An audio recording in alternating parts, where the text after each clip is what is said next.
Right, guys, let's finish this, but first, have you noticed what happened today? I just found out NASA had a teleconference, a press conference, not a teleconference. It was an actual official announcement at 1 p.m. that they found 7, I think, planets that seem to be good candidates for life. It's pretty exciting. They're still 40 light years away, I think. You know, if you go there and you have kids on the way, I mean, those could enjoy it, I guess. It's only 40 years, right? Traveling in space. So this is the actual press release, I think. So you can read it. I think it's very exciting. We'll find out we're not alone. We've been wasting our time here. Anyways, I thought it was amazing. So that, and SDK. So I did put an announcement up about maybe giving you something for Homework 2 that has to do with SDK. Now I want to make it clear that the certification is optional. It's up to you to do it. But if I cover something in class, that is not optional. So if I decide to dedicate time to SDK, it's because I want you guys to get out of this Astro class with a lot more tools and knowledge and capabilities than guys who get out of Astro at MIT. I don't care what they do, I'll do more. So that's why I push on this stuff, because I think it's useful, I approve it's useful. I know students who use it after they go into industry, so MATLAB, SDK, and in general the ability to implement what you study on an actual computer and analyze results, it's very important. So if I give you, I have to decide, but if I give you something like create a simple scenario, it will be very much like this. A couple of impulses that have to give you a desired result, nothing more than that. I don't usually give you something that is way above what we do in class, of course, okay? But I have to decide yet. I want to, as I usually do, create one from scratch myself and see how long it really takes me. If it's really simple, if there is no room for confusion, then I will give it to you. Otherwise, forget about it. So this is what we had last time, and I just discovered I can make the universe white. So hopefully you can see at least the transfer ellipse a little better than last time, right? And so we had the first impulse. Let's refresh what we did. I want to finish this. I'm not going to post it, okay? I really want you guys to do it from scratch yourself because it's very simple. And I gave you the link that walks you through this exercise. It will be a little too much to just give it to you entirely. But try to solve it. So we started from this orbit that has this circular radius. We propagated for whatever time they gave us, enough to see that it's a circle. And then the way you solve, when you need to find an unknown to obtain a certain goal, you solve numerically inserting a target sequence, that's what it's called, where this is the target sequence that solves for delta V1. And so inside the sequence you put a maneuver in this case, which we were told has to be along, the attitude control has to be thrust vector, and basically it's only along the velocity direction because we're doing a Hohmann transfer, we know that. Every time you use software, you have to have some knowledge about what you're doing, and that's what we want to obtain. And under the, let's see, I think I'm hiding a piece down here. Where is it? Do you see the results piece? It's down here, right? Nope. Okay, here. So the maneuver, in this case, will have to, so it looks better on the screen, but there's still this weird thing happening up here. The maneuver has to have a certain goal, and the first maneuver had the goal to bring the apoapsis of the new trajectory you're moving on to be the radius of the final circle you want to obtain, right? And so you add under Keplerian elements apoapsis, altitude of apoapsis. There it goes under the results that this maneuver has to give you, and then go back to the target sequence. You tell it how to do it, and the way we do it is by allowing it to change the delta V in the x direction. So it's that box is checked. Each step cannot be more than 0.3 kilometers per second every iteration, and I want to obtain this value that was given to us for the altitude of apoapsis. Okay, this is not the radius; it's the altitude above the surface. I can stop the iterations when I get that altitude within a 0.1 kilometers of accuracy. And so we said run active profiles, and we propagated also for half an orbit until apoapsis the new obtained trajectory. So I'm going to redo it here. And it converges in 0 iterations, which to me seems like, well, you know, it's an analytical solution. I can find it right away. That's at least what's happening here. And so this is the first maneuver. Then the second one goes, you know, with the same idea. You insert a target sequence, and just for consistency, you can change the name. What have I done? I don't know. Rename, not run the sequence. There's nothing to run yet. Okay, delta V2. Inside of it is just another maneuver, right? I don't know if those instructions actually tell you to change the names to the maneuvers, but it doesn't matter here. It's another thrust vector. You know, you will learn using STK, especially if you use it beyond this class, that there's so many options you have to navigate. But luckily, we have this demo set up for us.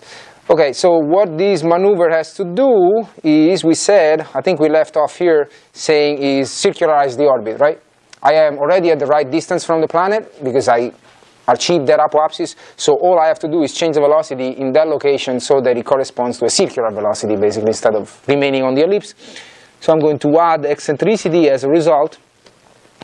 Hit OK. This doesn't seem to close ever when I do that, but it's there. And then go back to the targeter. Make sure that it's going to be run when you hit run up here. And again, I have to tell it what to do. Impulsive maneuver on the x direction. That's the only thing I have available. I'm not going to change this. Max step, well, let's do it consistent with the other one. I think it was 0.3. Eccentricity that I want is 0 with a tolerance of 0.1. I'm not going to change that. And now, this is going to compute it. It's not going to show me anything in addition. What have I forgotten? Probably something such as checking this box. It doesn't know what to do. It knows that it has to change the delta V, but it doesn't know what the goal is. So, okay, now it should do it. So if I run this entire sequence, yeah, the first one, the first sequence gave me the apoapsis with a very good accuracy. The second sequence gave me an eccentricity of 0.02, which is less than the tolerance, so it's done in 5 iterations. Now you're not going to see anything here because I haven't added another propagates segment, which will show me what happens after the maneuver. So we can do it. We can add another propagate. And I don't know how long it should be. Maybe, I think we had this number before. I can check. What color do you want for this one? Purple? Would that show okay? I guess. Okay, runs again. By the way, if you don't reset Astrogator with this, what is it? The target sequences, you can't reset them. If you don't, whatever ran before, if it's the same iteration, it's not going to do it again. It just saved the last value. That's why I think it's showing that both had to go through 0 iterations because it was already solved. And I think that is actually why it was giving me 0 iterations before, not because it's an analytical solution I can find. Let me actually test that. Reset and reset. Now I think it will probably go through some iterations for both maneuvers. Yeah, okay, makes sense. For first one, actually required 13 iterations. That's good, makes sense. And 5 for the second one. And now I do have in 3D this thing, which is a portion of a circle. So I should probably run it for longer. From the radius, you can figure out the period. I don't really want to do that calculation here, but I can make it, I don't know, 15,000 seconds just for fun. Run that again. Should probably disconnect Giuseppe here, who keeps changing my Dropbox. I don't want to see it. Okay. So anyways, you keep propagating these. First of all, check that everything is in plane. It's the same plane, as you can see. I think it was the equatorial plane, right? 0 inclination. All trajectories hopefully lie in that plane. and whatever we have obtained here is a circle. I definitely should run it for longer. Let's keep going with this. 45,000 or 50,000 seconds even. I don't even know how many hours this is. Few hours. Anyways, that should be your circular trajectory that eventually will close. Okay? Now let's play with something else, just for fun, and see if it works. What if, I can't guarantee this is going to work right away because I haven't tried it on this particular model. I have it somewhere else. What if this maneuver now, I want to go on a circle with a different inclination? I can do that. You can try to ask the software to solve for that. In most cases, when you try something new, is going to not converge. That's what happens to me all the time, until I figure out what I did wrong. But the first intuition that I should have is, if I want to perform this maneuver, again, we haven't done changes of inclination formally and other maneuvers, but here we're just playing with this software. If I want to, so the first burn brings me to the transfer ellipse. The second one brings me to a circular orbit, but I'm not satisfied with being in plane. I also want at the same time to incline it. So your delta V will have to be not only in the direction of velocity, right? I'm not going to get anything out of plane if I do that. So here I probably have to activate, I believe it's the Y normal is the direction that would be,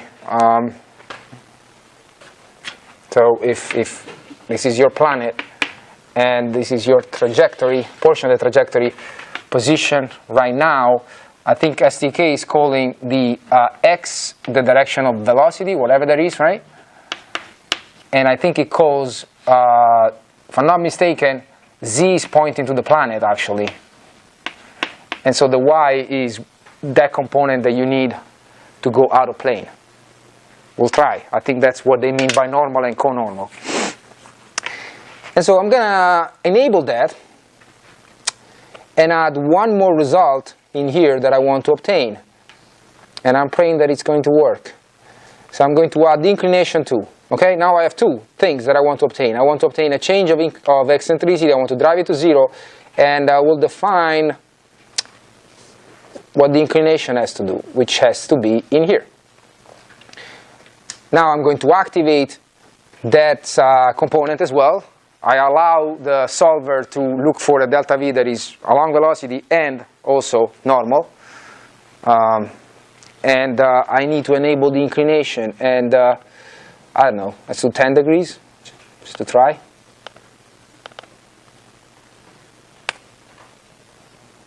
Tolerance of 0.1 degrees, yeah, why not? And it will crash. It did not crash. I am amazed. I am amazed by my capabilities of not making a mistake on the first trial. So, if I put it in perspective, is it growing there? Yeah. Whoa. Yeah, that was what was happening before. The circular starting orbit.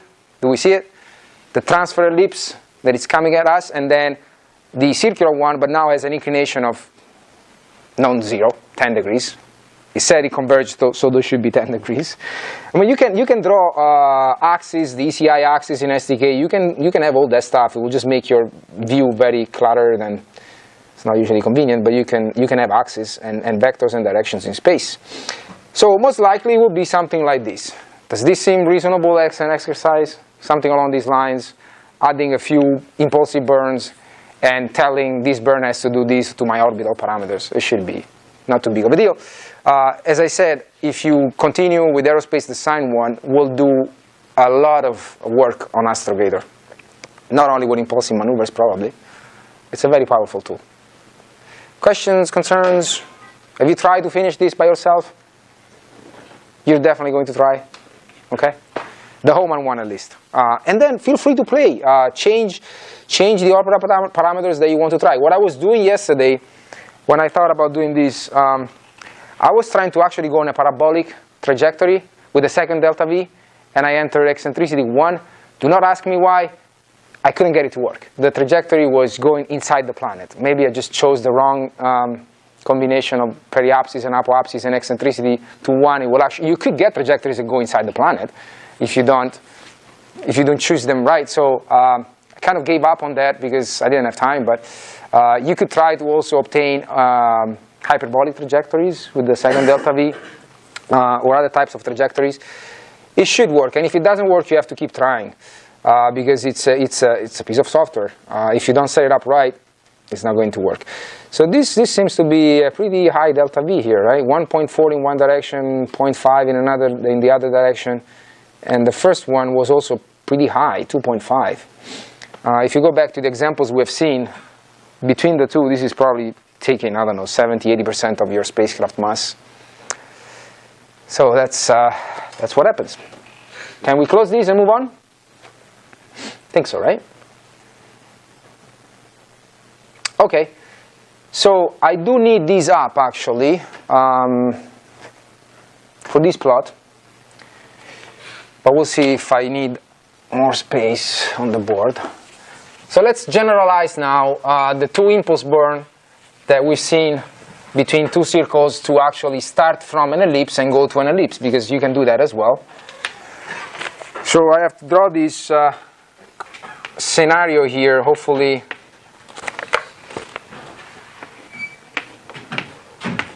in a comprehensible way. This is your planet, and now instead of starting from a circle and going to a circle, I just randomly say that I start from an ellipse.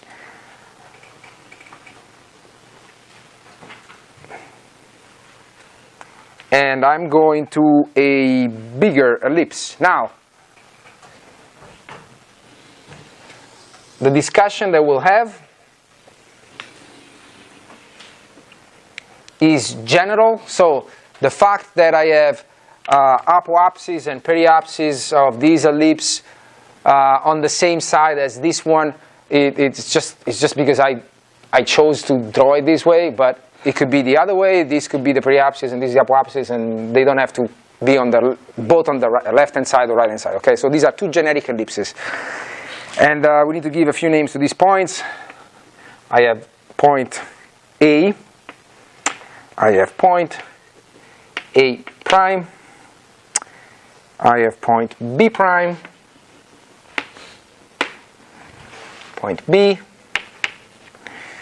I call the start trajectory 1. I go to trajectory 2, which is my goal. And then there's two ways. If you do two burns that you can really look at. First is this. You go from A to B, and I call it trajectory 3. Or you could go from here to here, for example. And we call these 3 prime. And finally, few radiuses names. Let's see. Okay. I'm going to call these RB prime.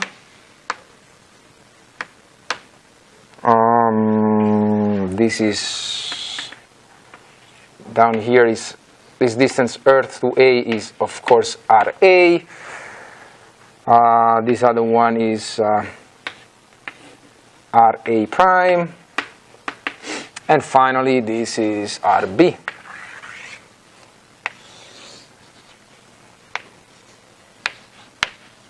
Okay. So if you choose to go on trajectory 3, you have this delta VA is equal to the velocity on trajectory A at point 3. I'm sorry, at point A on trajectory 3 minus velocity at point A on trajectory 1, right? I hope we all agree that I'm going to bigger semi-major axis in both cases, so they're all pushing with the velocity. You're in both cases increasing your velocity. Doesn't matter if I start from here and I go to 3 and then I have to do the maneuver here to go on the bigger ellipse, or if I start from here, go on 3' and then do another maneuver here. All these maneuvers have to speed you up because you're going to bigger semi-major axis. We've seen this before, right? So that's why I write it this way. That's why I know that that's going to give me a positive increase that I need in point A if I go on trajectory 3. And then at point B, I'm going to need what? VB in 2 minus VB on 3. And similarly, and so you add these two together, right? Delta VA plus delta VB. This is going to give you the delta V, what do I call it, the total on trajectory 3. This is the cost of choosing this one here.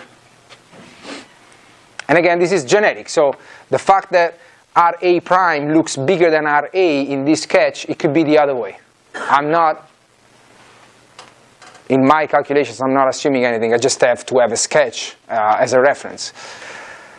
Likewise, 3' is going to look like this. Delta V in A prime is VA3 minus V prime and prime. Well, basically you just have everything with prime, right? Yes. Delta V in B prime, because now I'm here. Let's add arrows just to explain which way we're going, okay?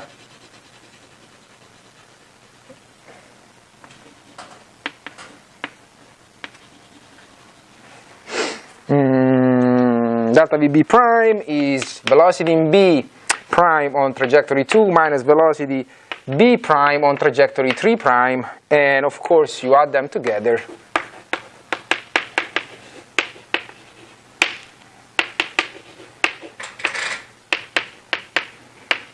And you have this. So now the question is, which one do I choose? Well, you look at these two, right? You're going to choose the one that costs less, probably, less delta V. So those three plots actually have to do with the possible combinations that you can have.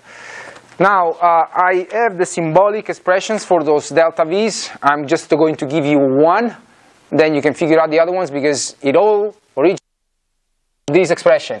Minus mu over 2a, which is a way to write the specific energy, mechanical energy of your satellite, is v squared over 2 minus mu over r, right? Everything starts from here.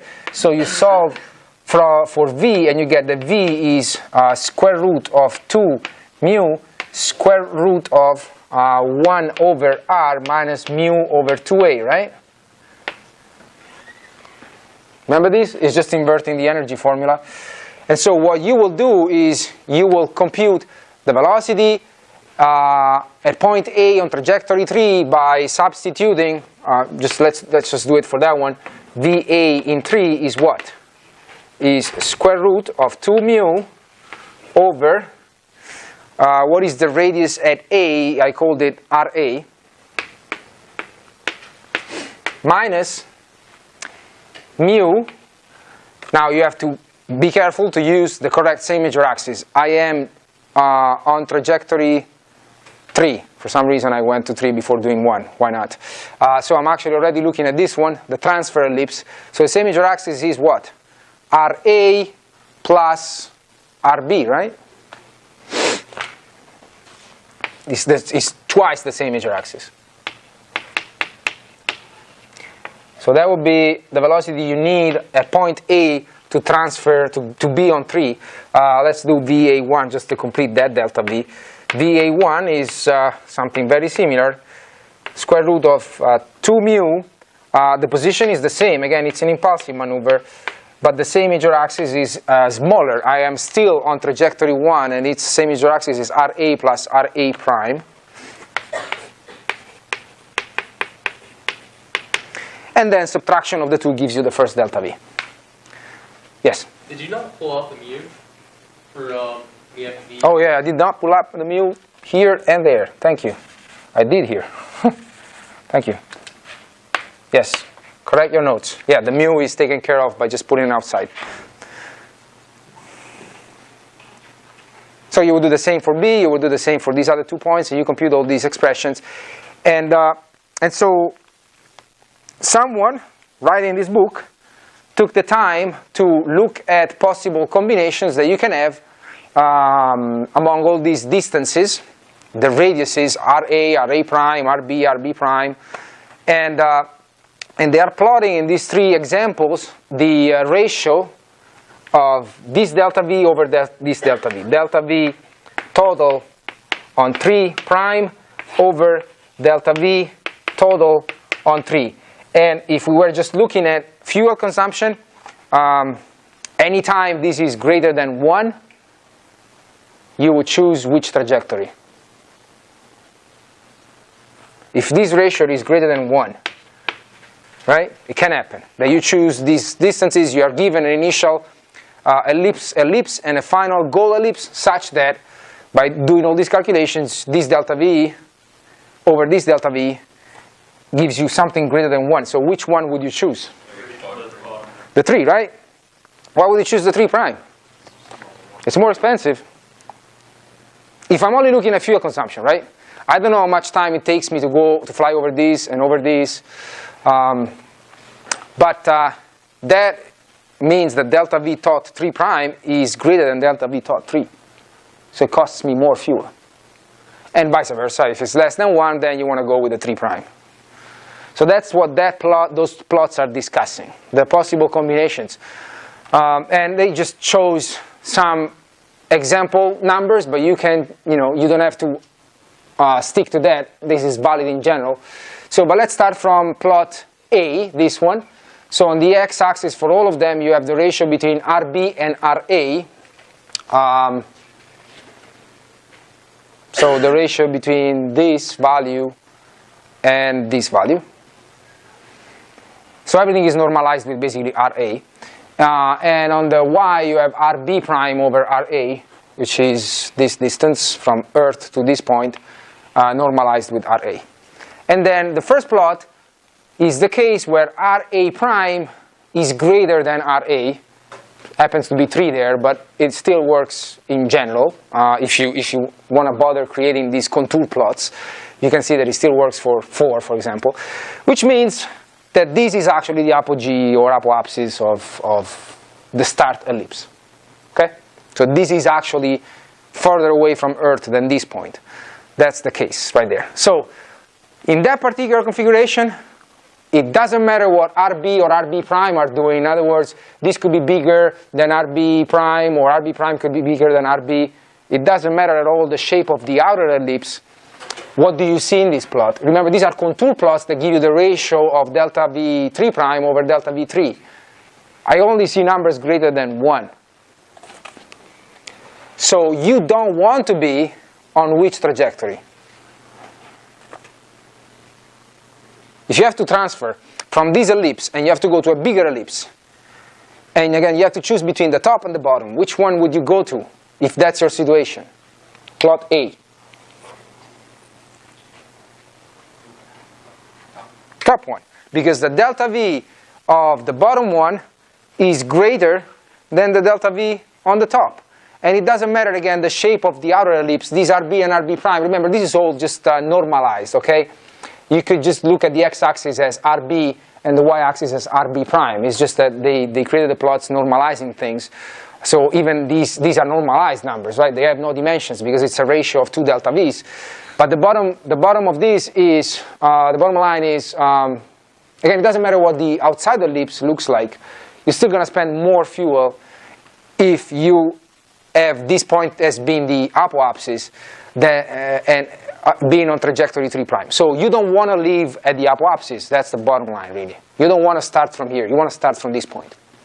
Okay? First case, I'm going to skip the middle one. Let's go to the opposite case, where now RA prime is less than RA. So I'm not going to resketch this, but this is now closer than this point. So move this ellipse in one, they change roles. Now this becomes the apoapsis, this is the periapsis. That ratio is always less than 1. I think after this point, you really don't even have an ellipse anymore. Basically, that's what is happening. So you can just look at that and say that it's at the most 1, but it's always less than 1, which means that, what does it mean?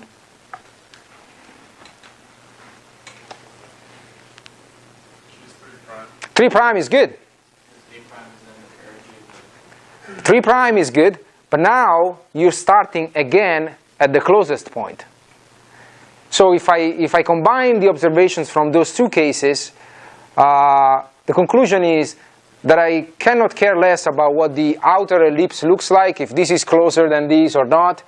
I'm going to start at the apoapsis, at the periapsis, because it's more convenient always.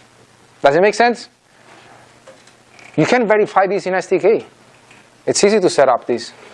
It's just 2 impulsive maneuvers. Instead of starting from a circle, you set up your initial condition being an ellipse with some eccentricity, and the outer one as well. I'm pretty sure that you can also set up Astrogator so that the initial state is actually with a certain apoapsis and periapsis. I'm pretty sure you can do that. Or you can compute them on a piece of paper, but it should be easy to do. So basically, bottom line is if I start from an ellipse, so doesn't matter what the outside is start at the periapsis is more convenient. And this is coming from plot A and C, right? Now the middle one is what case is that? If RA prime and RA are the same, that means I'm starting from a circle, right? So now these I have to break the plane in two pieces. The area where RB is greater than RB prime, do we see that? Okay, under this line. So this down here, where I see greater than 1, RB is greater than RB prime. So it is costing me more to go on 3 prime if RB is greater than RB prime. So it's costing me more if I start from a circle to go to the periapsis of the outside ellipse. Do you follow the logic? I got wrapped up about these plots a couple times. It's not so immediate. But so you start from a circle, and now forget about what's happening above that line 1. Every case that is above 1 means that this is bad, this is good. So you want to be on trajectory 3, but trajectory 3 for the case that I'm looking at, where RB is greater than RB prime, means that I am ending at the apoapsis. So you want to end at the apoapsis for that case. And the same if you look above, because above that line, that ratio is less than 1. You want to be on 3 prime, but 3 prime happens to be now, still the trajectory goes at apoapsis because RB prime now is bigger than RB. Right, so the B plot is telling me to end the maneuver at apoapsis. If you start from a circle, right?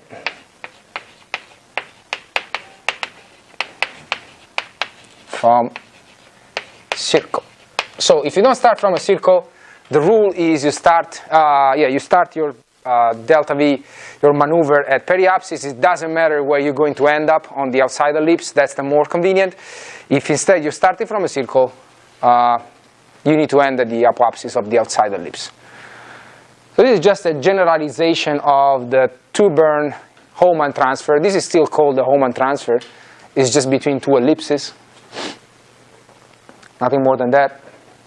Any questions on this?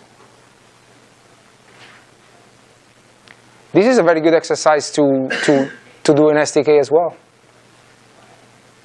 By the way, these are all maneuvers you can calculate by hands, of course. Okay, so I'm using Astrogator. It's using it to compute these maneuvers is kind of an abuse, but it's a good exercise.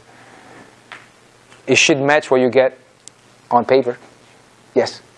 That one is going from a circle. The 1 point of a circle to a circle, right? The line 1 goes. It's the Hohmann transfer, yeah.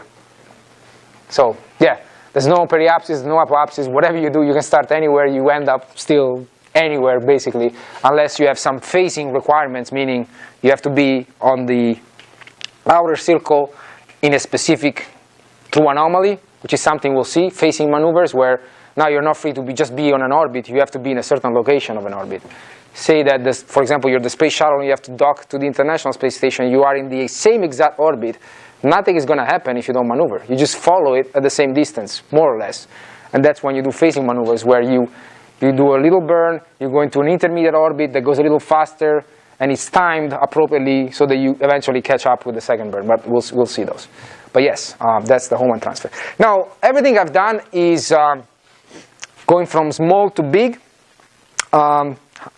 You reverse this if you're going from the outside to the inside, from the outer ellipse to the inner ellipse. The way you reverse it is you start the maneuver at apoapsis of the outside ellipse if you are going inside and it's a circle what you want to obtain, and here you end your maneuver at the periapsis of the inner ellipse if that's where you're going. That's it. Because this is all symmetric. They're all delta V's that you can just compute instantaneously at these points. This keeps shutting off, but I think I don't need it anymore, so yeah.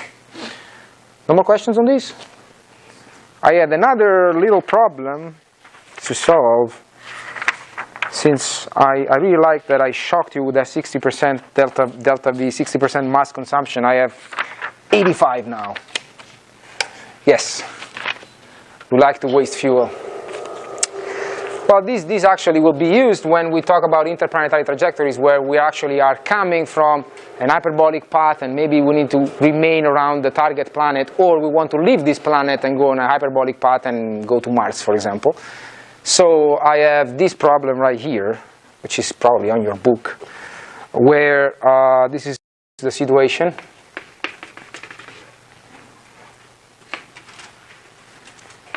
Planet, circular orbit, or it is supposed to be circular, not an egg like this. Well, I don't need any, well, just the radius. The radius is, this is the ISS orbit. So we say, for my calculations, I have radius of the planet plus 500 kilometers. ISS is not that high usually, but more or less. Okay, so this is my goal. I want to get to this orbit, but I'm coming from the moon, for example, on a hyperbolic path. So I'm coming in on this, and I want to maneuver at the periapsis of this hyperbola, point A. And I think I'm also telling you that the velocity at A is 10 kilometers per second. And so I want to burn here, go into, it's another, elliptical two-burn maneuver, go into a transfer, and then another burn here that I call point B to circularize and finally remain around the planet. So this may be something that it's, the Apollo coming back, I don't know. Something coming from far away. Again, we'll see it with interplanetary trajectories. We will make simplifications where this is exactly what happens. As you approach a planet, you assume you're coming on a hyperbolic path, and then you have to slow down and remain there, otherwise it will just continue and go away. And the same is reversed. If you're leaving the planet, you need to maneuver and go into a hyperbolic path that goes away. So the order of magnitude of the delta V and consumption we get here is such that you're talking about leaving the attraction or entering the attraction of a planet. So, okay, let's give names to these trajectories. I'm coming from 1, I'm going to the transfer 2, and the goal is 3 now.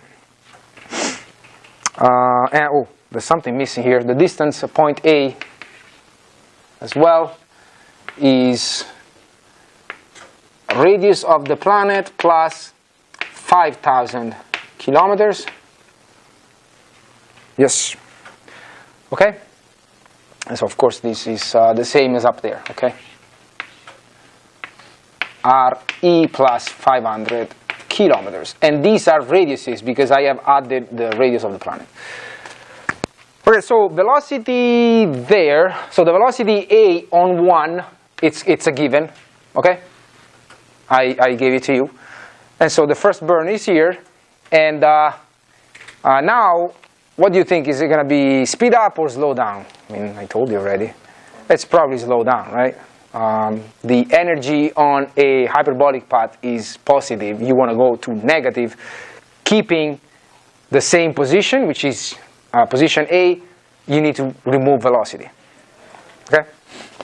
Okay, velocity A on trajectory 2, same expressions that we used before, 2 or square root of 2 mu, and then I have square root of 1 over RA minus, what is twice the same major axis of this ellipse I'm going to is RB plus RA, right? I didn't call them that way, but I should.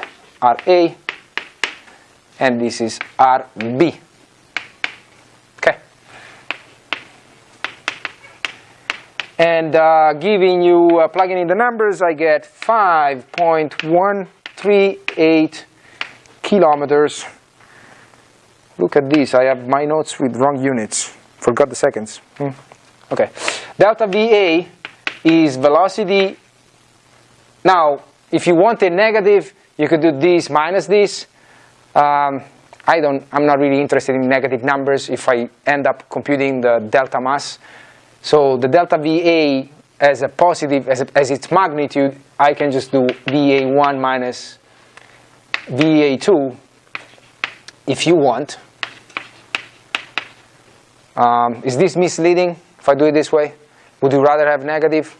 I'm fine either way, as long as you know if you're speeding up or slowing down. No? Let's do this. 2 minus 1, because that's what I'm doing. So in this case, it's minus 4.862 kilometers per second. Okay. And then the second burn should be no problem, right?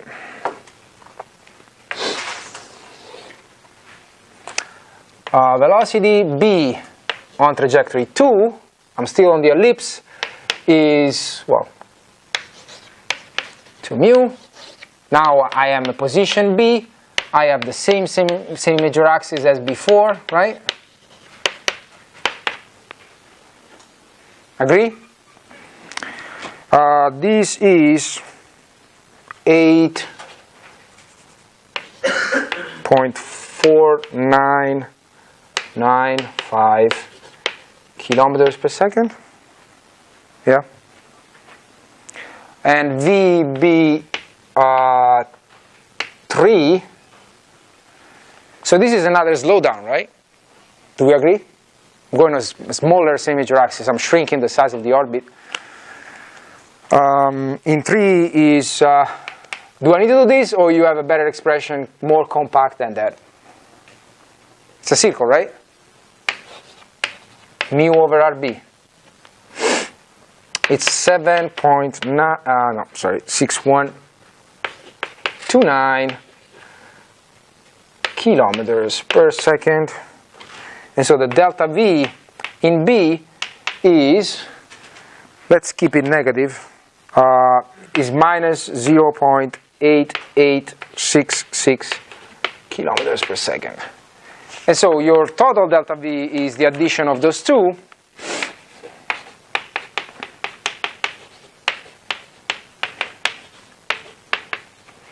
And if you want to really keep the negative, is a deceleration of 5.7486 kilometers per second. The reason why I didn't want to put the minus is because now if you want to use this delta V into the delta M over M expression, you don't need the minus, okay? You just put the magnitude. So this is for us to remind us that they've been both slowing down maneuvers, but I don't usually carry the sign that way. Yes? So is it the same situation as before, where you want to go from like apoapsis to, if it wasn't circular orbit that you want to achieve? Oh, the 3 one? Where do you want to go, apoapsis or periapsis? So, okay, you're starting from an outer ellipse. That would be the situation. Another ellipse after the second The two would be the well, I can't really make the parallel just for the reason that I haven't started from an ellipse. You created an ellipse. I have created an ellipse. I'm already on the transfer, so I don't know how it doesn't really apply there. I would have to do the analysis for starting from or going to a hyperbolic path where you can play with if this becomes an ellipse, but this remains an hyperbola, then I'm sure that there are better choices that you can make in terms of going to the hyperbola. But I really don't see how, if this is the periapsis of the hyperbola, there's no apoapsis, so you have no choice other than maneuvering here, or if you want to go to the hyperbola, other than ending up here. There's really no other point where you can go to. Does it make sense? Yeah. So yeah, this doesn't really apply there, because the trajectory 2 that you're looking there is already the transfer, while this analysis was made by looking at the size of the inner and outer ellipses. There is no outer ellipse here. So, yep. What about changing it to an elliptic orbit and then having choose periapsis and apoapsis? Now, Sure, you could change it. So I guess your suggestion is you could go, instead of going directly to the target, you go to maybe farther away here. Yeah, you can do that, and then do your. It boils down to two things, delta V, and I haven't talked about it so far, but the other one that we don't have in infinite amounts is time. So if you add more trajectories to run on, you're probably adding more time, which is probably saving you delta V. And that's a good argument we'll discuss when we do refacing maneuvers. For example, to do a reface, you are on the same orbit, but you're far away from your target satellite, and you want to reach it, you can go and run several loops of an inner, smaller trajectory for hundreds of times and stay there for days and days and days, and then finally correct and be on top of the ISS, for example, with a very minimal delta V, but you spend so much time. So yes, you could go from A to some other point here, which is not on these, and then apply that for an additional delta V. Does it save fuel? I don't know. I should try it. But yeah, it probably adds more time.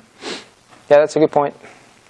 And so finally, if you, and we're going to leave it here, I believe, so unfortunately I didn't copy the ISP, but I think the ISP that we were assuming here in this exercise was also 300 seconds or so. Delta V of this kind here gives you an 85% of your mass. The further you want to go, more delta V you're going to need. This is coming from the moon maybe, and it's going back into Earth orbit. Reverse the problem, you want to go to the moon from Earth orbit. It's a lot of your mass that you need to burn. So next time we'll do 3 impulses, still going from a circle to another circle, the bielliptic transfer, where we have an additional transfer ellipse, not just one. And in the meantime, have fun with STK.